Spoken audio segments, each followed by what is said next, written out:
Right, are we ready to find out what this is? Because it's going to be something absurd, isn't it? Oh, like I'm going to believe you when there's suffering going on? Actually, Sally... Oh, Anne, come on, let's force this little weasel to open up. Before she can say another word, I shove the article into her hand. She looks at me inquisitively, but starts reading it. Butch leans over the paper and nods in understanding. Oh yeah, that would pretty much explain what's going on here. You can see why we don't want to discuss it. Sally turns red as a beet, then turns to the audience with her megaphone up. False alarm, people, go home. Nothing to see. Scram! She then drops the microphone and walks off, whispering a quiet thanks to me as she passes me. I hope she gets over this. Her heart was in the right place, but... Oh well. Oh, come on. I want to see what they were getting all worked up about. Butch scratches his head, equally embarrassed, and just wanders back into the building. For my part, I hurry after Sally. Maybe I'll treat her to lunch. What was it? They're not going to tell us what it was? Oh, come on, this isn't Fading Hearts. You've got to at least come up with some sort of explanation. It's having fun bashing on the hippies there for a minute. Oh well, I've got finals all week, and yet I still feel like I have a ton more studying to do. Everyone in Latin House is hard at work, trying to get their last study sessions in. Isabella's been locked up in her room since dawn. Sally's barely been outside to walk her dog. Even Rakesh is. As I look into Rakesh's room, I'm not actually sure what Rakesh is doing. He appears to be doing a kind of headstand on his books. Oh god, he's not meditating and learned his techniques from Sally, is it? If he keeps doing this for a very long time, all world hunger will be saved by tofu falling from the sky. Ugh. I would actually just die of hunger. I'd just be like, nope, not gonna happen. Rakesh, I think you get less money from the student bookstore if you ruin the book. Unfortunately, I think I startled Rakesh as he crashes to the ground. I briefly consider running before he recognises me. No. I refuse to do Rakesh. The more I consider it, the more it seems like a good idea. Who's there? I don't see anything and just start to slink off. What he doesn't know can't hurt him. Must have been the wind. Weird. I breathe a silent sigh of relief and head to my room for some studying. You know what, at least Sally's heart is in the right place. She might be a stupid idiot half the time, but at least what she thinks she's doing is right. Rakesh is just, weird. I breathe a silent sigh of relief and head to my room for some studying. Professor Twat's final is grueling. I swear he's never hinted at half of these concepts before. I tried to peek at my student partner to see if they're breezing through this, but Roxanne's head is bent down just like everyone else's. There's nothing else for it. I'm just going to have to finish this test and find out what happens. Skip a vent? What am I going to do? Just walk out? Be like, nope, leave? No, we're going to fucking skip it. I finally turn in my test and shake my head at the professor. Professor Twat seems to indicate that I should stick around after class, but I shake my head. I can't take the stress, Professor. I'm just going to go. I don't want a confrontation. The professor nods and I make my way out to the classroom to the frustrated grumbling of the other people in class. A few hours later, I'm watching TV in the living room of Latin House with the others when we hear a knock on the door. Roxanne is standing outside the door. She hands me an envelope. It would appear that the Dean is none too happy with Professor Twat using us in this prisoner's dilemma. The grades will stand, but to make up for it, we are being offered space in his beach house over spring break. What? All that time worrying? Wait, am I going to get a C? Because I'm going to have to go there eventually once I've found out that Roxanne has cheated on me, or get a fail because Roxanne wanted an A, and after all this, the game's just like, no, it's fucking stupid anyway. Oh, and to make up for it, you get space in his beach house? Weird. You will have to cover your expenses, but the space is free and located on a rather nice private lot. The envelope contains all the information you need. Good day, Anne. Can I ask her whether she went to Professor Twat or not? Roxanne turns and leaves. Well, I'm still staring shocked. I don't even know if she's betrayed me or not. I don't even know if I care right now. I turn around and shout the good news to everyone in the house. So what grade do I get? Like, after all that, it's just like, nope. So if I went to betray her, is the scene there with Roxanne much longer? I wonder. Spring break. Let's just make sure we have more. Yeah, we passed that a while ago. 358 spontaneous. At this point, I may as well take everything out. Although, actually, after spring break, the points might get harder. But I may as well just take, like, work completely out, actor completely out, just study all the time, because there seems to be no advantage to doing that anymore. Oh, well, let's hit play, shall we? Everyone's packing their stuff. Nobody can stop talking about our trip to the beach house. We're going? I'm a little worried that we still have to pay our own way, but I think I've got enough squirreled away. $90 is not enough. Thankfully, Max's van is big enough to carry all of us down here, so we can all chip in for petrol. You stick petrol in a car, you don't stick gas. Gas would make no sense sticking in a car. Bloody yanks. It's cheaper than a taxi, though. You almost ready? Almost. Just a couple more things. Wait, don't you guys call taxis cabs? But why have you called it a taxi? Whatever. Hey, what do you think of this swimsuit? Isabella holds a skimpy two-piece against her shirt. Oh, Isabella, that looks really good on you. I bet you'll turn every head on the beach. You know it, girl. If I don't get at least one guy to walk into a pole out there, this thing is a failure. I dread to think how skimpy it is. Anyway, hurry up. We're all itching to get along. Seriously? You ripped that one on purpose. Gah, those last 3 miles were hell. You're full of it. Quit trying to blame it on me. Come on, guys. We're here. It doesn't matter anymore. Our lungs will probably grow back. It's fine. Boys will be boys. Ha! It was a long 15 hours! Where the fuck were we driving to? The North Pole? Are we going to be chilling with fucking... Wait, is that the one with polar bears or without? I never remember which one's the Arctic and which one's Antarctic. This is Antarctic is without bears. I think that's below, isn't it? So yeah, fucking polar bears! Bastards. The beach house sits before us and the ocean sits just on the other side of it. The ocean sounds a bit weird. It's almost as if it's been recorded with a microphone at a very low quality.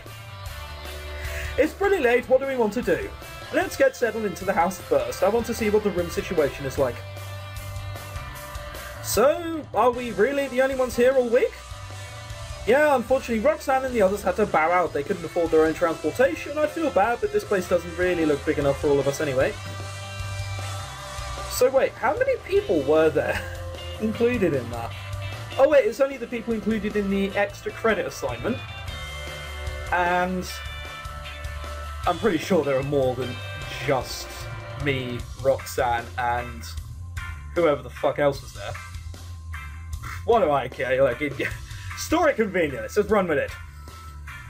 Max is right. The house looks pretty cozy. Once we've got the door open and the place scouted, it looks like there are only 3 bedrooms. Each has a king-size bed in it, but still. Well, I suppose we could split off into pairs. Maybe someone could use the couch out here. Actually, let's use 2 of the rooms for 3 people. We can go girls and boys. What? Why wouldn't we use all the rooms? Max and Isabella seem to share a quick glance. I'm not sure why she wouldn't want to use all the rooms either, but those 2 seem to have a plan. Because numbnuts, we're already a perfectly good split here, why mess up all the rooms? Because it's ours for the week? That means we have to be rude? No, it's much better if we leave one of the rooms empty, where we know that none of the others will be in it. Yeah, they're just planning an orgy, aren't they? Where everyone knows that we shouldn't go into that room, especially without knocking. Yeah, it's very cute. Dominic looks between Max and Isabella as some kind of realization dawns on his face. I'm just saying, it's a long week, lots of folks about. Come on, douchenick, catch the hint already. Yeah, I get it. You 2 are gross, but whatever, fine. Isabella and Max high-five as everyone else starts putting their stuff into one of their rooms. You know what? Fair play on Dominic there. I thought he'd be completely against that and be angry and grrr, but no, apparently not. He's fine with it. Everyone splits up across female and male, settling their stuff down and making their sleeping arrangements. We come into a room which is almost identical to the one in my own house. In fact, the more I look at it, I'm thinking these people must be fucking stalkers. I mean, look at the them. It's exactly the fucking same. It's just every spare room in America. They just fill it with exactly the same stuff. But Daddy, I want a purple pillow. No, you will have green. You will sleep with something which looks like the Grinch, or not at all. Weird yanks. Okay, ladies, let's get set up. How are we for the bed situation? What do you gals think? Hey, I'm okay with a little snuggling. What do you say, Anne?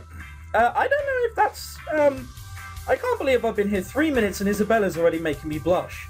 Yes, you'll hump anything that moves, but if anyone's going to grope me, I'd like to have the pecker to back it up, thanks. What? That's incredibly insulting. You think I can't get a strap-on on short notice? Pfft, don't underestimate me. I'm not entirely sure that's what she meant. If she started poking her on her back with that, it's just all kinds of wrong, isn't it?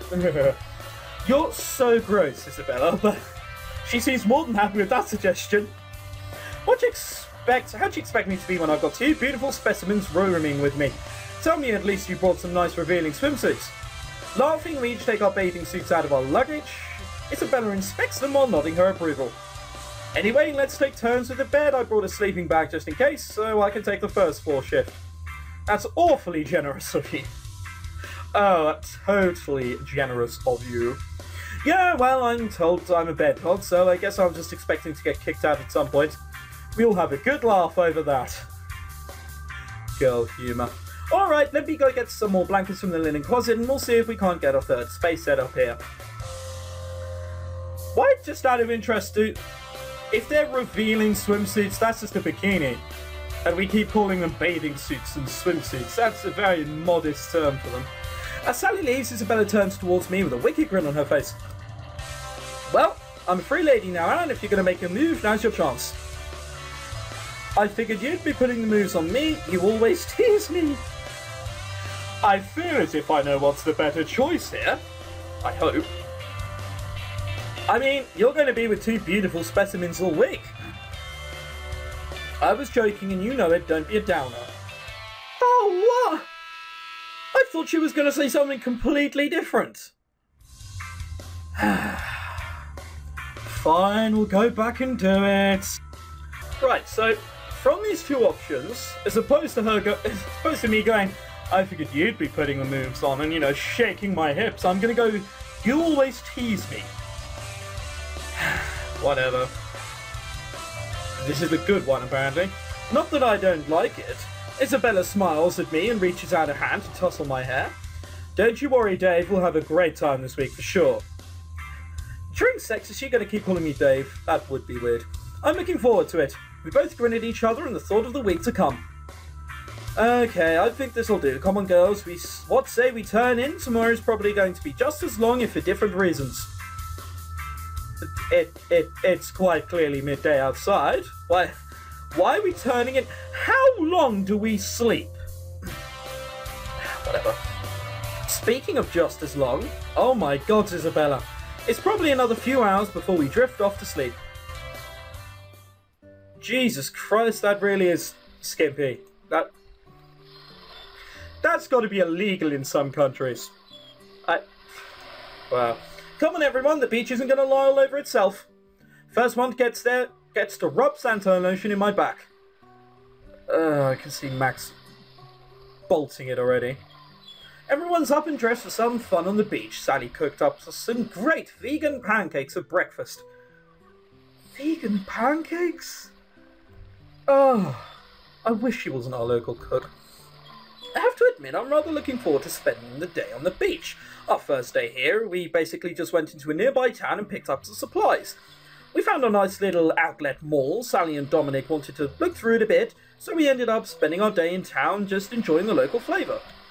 Today is promising to be some fun on the beach. The sky is clear and the water is warm. I can't wait. Just out of interest, why are there random black clouds here? Like, 1, 2, 3, 4 if we're counting that little baby cloud. But Dad, I want to be a real cloud someday. No, not today. It's 5, 6, 7. There are like 7 random black clouds. It's a beautiful fucking day.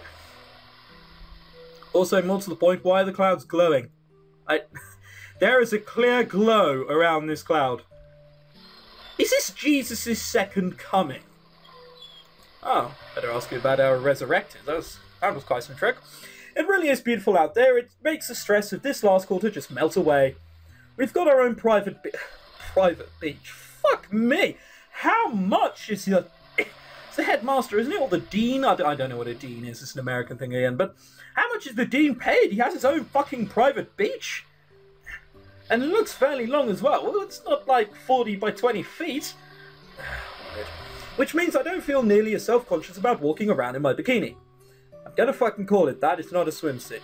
Everyone else is just as undressed as I am. Sometimes it feels like I'm in some kind of model's dorm, but I don't feel as much like an outsider anymore. Rakesh, why is there a... There appears to be a gap in your back, Rakesh. I'm not sure why. Rakesh and Sally are looking out over the water. Looks like they're thinking about going in first. Or getting ready to kiss. No, Rakesh, you're not going to be able to snorkel in here. It's too shallow. I suppose looking at it, you may be right. Still, I would like to explore and see. Max and Dominic are setting up a net of some kind a little ways off, meaning I'm putting on some sunscreen under a nice beach umbrella or Isabella hat. I've got a few good books out here, and I'm looking forward to relaxing and reading for a while. You're one of these people who goes on holidays and reads a fucking book. Oh, this is the most boring thing you can do on holiday. There are bars all around you. So, Dominic doesn't have a six-pack. That's weird. Although none of you have nipples. Why? Like, fucking weird. No, it has to go on the third rung, you dumbass. Otherwise it's going to be too low. It's a net, not a limbo stick. Shut up, jackass. If we don't get this straight, we won't be doing anything with it. Oh, Rakesh, shake that pretty ass, boy. Oh, fuck, I forgot to say Dave. Dave, behave, Isabella. Come on, Rakesh, let's see how deep it gets out there. There's a sexual innuendo in that joke somewhere.